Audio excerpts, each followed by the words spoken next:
But yes, so we have Liv Morgan, Raquel Rodriguez, Naomi, Becky Lynch, Bianca Belair, and Tiffany Stratton in the Elimination Chamber. Sige, how do you see it going? Well, we'll talk about the Women's Elimination Chamber match, and let's talk more broadly about the Elimination Chamber PLE in general, at least at time of recording. I think it looks ass.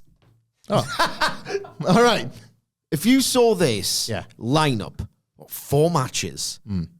Same as the Rumble. Because you've got the 2 big matches and you've got the 2 smaller ones in the middle. I'm assuming that's what terrifies me. That's kind of what terrifies me. If this remains 4 matches, oh boy, I think we're not in for a good show. And I'll tell you why.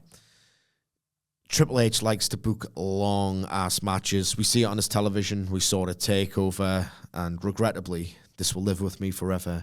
We saw it in his own matches at WrestleMania. Okay? It's one thing to do these, 70-minute Rumble matches, right?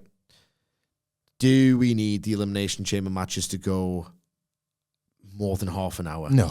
But we will. Yes. We almost certainly 45 will. minimum for the men's, I would say.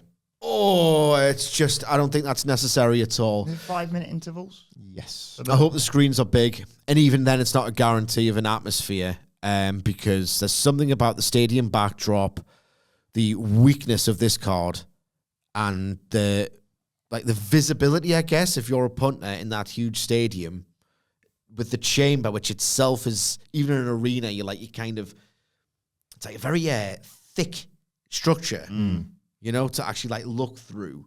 I just worry about the strength of it. Well, I don't worry about it. It's like when football pundits say, I worry for them. Yeah. I'm not worried about Luton. Do you know what I mean? I don't care about Luton.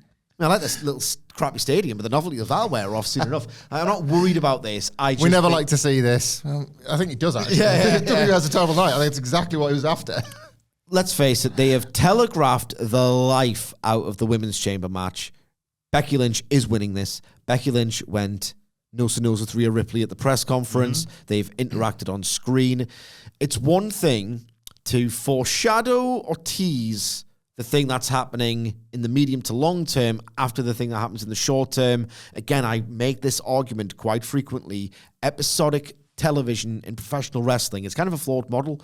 There's always internal consistencies because wrestlers have to have friends, but sometimes you need to have a heat angle. You need to do something this week because you need to build to the main event of the pay-per-view, which sells the most pay-per-views or whatever, but you kind of have to do predictable stuff on the way.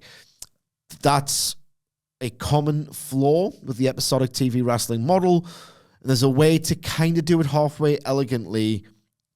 They haven't done that with this. It's so obvious that Rhea's going over, and that means there are 50% of this Elimination Chamber card is stunningly predictable. They've told you what's going to happen, which is not good.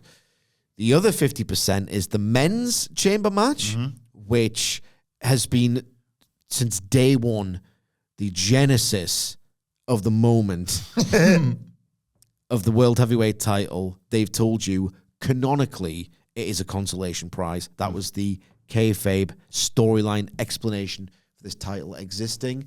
There are a lot of over characters in this men's chamber match, but my God, who forgot? Drew McIntyre, very good at being methodical. Randy Orton, the dictionary definition of methodical. You have got LA Knight. Yeah. Love the act. Love the bit. I would argue there's a bit more substance to it than some people would. He's not confused with a plunder brawl specialist who's going to be amazing in this environment. Can he do the vertical leap onto the pod? Logan Paul, Might exciting to do that. Exciting for this match. Mad spotting there. So that's going to elevate it.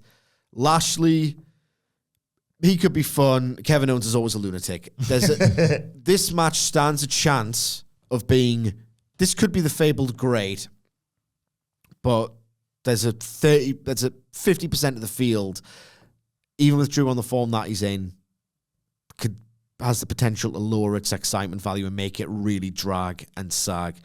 And Mustache Mountain in a tag. They're not over. Excuse me, Sitch.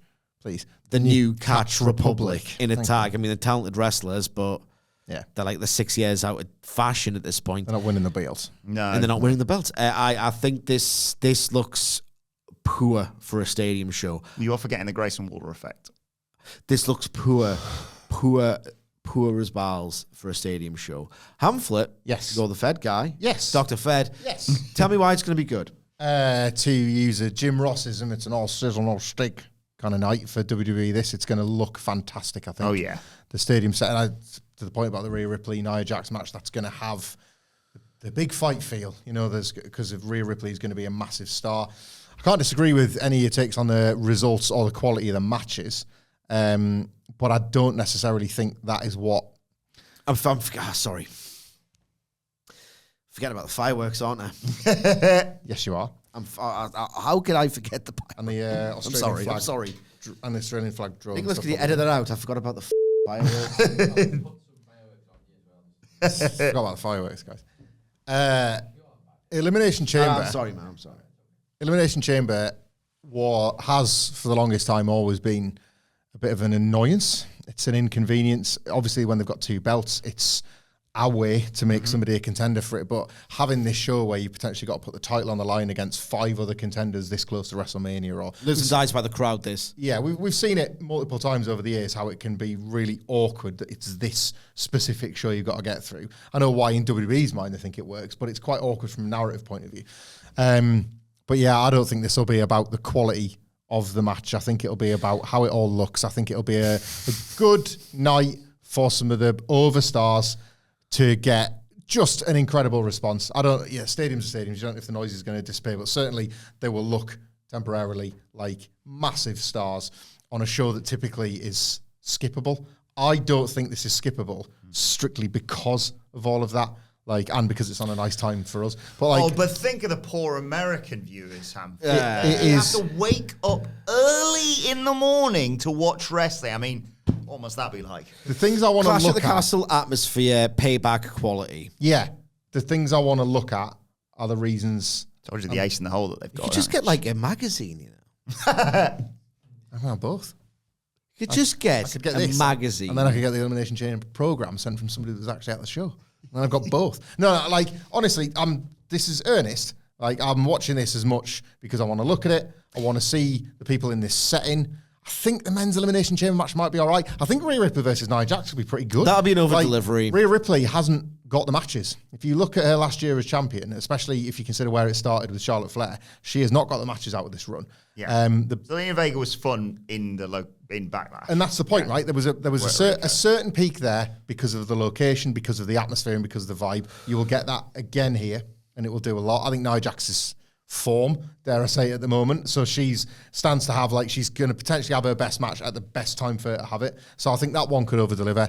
The Women's Chamber is too predictable, so that what you're going to watch is a series of potential. Like Bianca Belair might want to do something incredible physically, cool, but it's all to build up to Becky Lynch winning after 35 to 40 minutes. Look, if the Rumble's any indication as well, these matches will look way too similar. Possibly, yeah, possibly. I think it's one of those where I don't disagree with either of you. I think we're all sort of unified on. So you don't our winners. disagree? We're all unified on the winners. So Becky, Judgment Day, Rhea, Drew. Yeah. But I think, first of all, Becky, if you open the show, like you say, top and tail the show with the chamber matches and the women's match opens, in defending WWE somewhat, if Becky wins, it's not like, you've telegraphed. I mean, you already have, but you've telegraphed who wins out of Rhea and Nia, because arguably she's got a story with both of those. Yeah. I'm more. They've underplayed that, by the way. They've 'cause that underplayed it. Yeah. It's a really nice thing they set up, and they haven't really used it.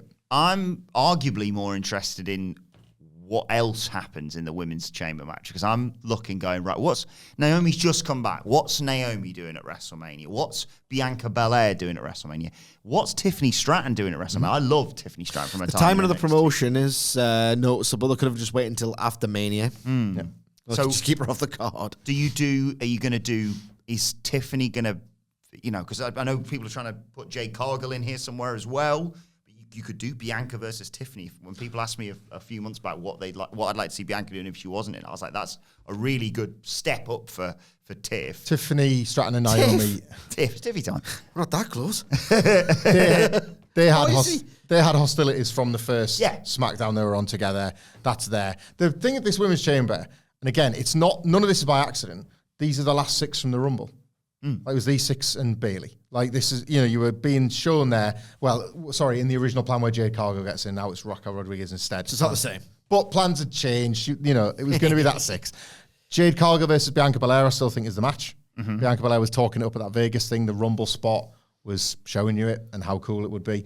So I still think that's the match, whether or not Jade Cargill appears. Can't call that match, can you? Bianca's streak versus Jade's first singles match. And it's a huge feather in Jade's cap. It's not even happened yet. If she wins. Yeah. But yeah, so like she might make an appearance again. Like we're talking in the office before because we're all just so hyped about it. Sige, I was cynical about this, to be honest. I was pretty cynical. But Sige made the point. He was like, Hamflet, it's the Fed. Anything can happen. I was like, Sige, you're right. The Rock might turn up. That was what we were talking about. If you look at The Rock's past, 5, 10 WWE TV appearances, maybe it's because he doesn't want to be advertised and the quarter hour doesn't look good. But it's almost invariably, other than last week, a surprise. It's a monster Grayson Waller effect because he's going to come out, initially get the big chance, probably turn heel on the crowd, a Christian in Canada sort of thing, allowing Cody Rhodes and Seth Rollins to be the biggest baby faces they want. They want to be against him. I don't know. I don't think we're gonna have like lots to talk about from the matches. But I think they're setting up LA Knight versus Logan Paul in the men's chamber as well, for example. There's WrestleMania ramifications out the ass on this card. I hope so. And that's all. We are on the road. We are on the road. Capital T, capital R. What if Bobby Lashley's pod gets corrupted by the Final Testament? You haven't seen them in their final form from this week's SmackDown, have you? Oh, I saw what they did to poor Big Body Javi. Yeah. Oh, you did. They've got. I saw that. Yeah. Jesus. They've got their own T-shirt. They've got the special entrance. They're great. You can hear a red piss on can. But it's. I mean, it's just nice to be able to watch it at a reasonable time. To be fair. All right. Okay, that's better than AEW then, isn't it? About that.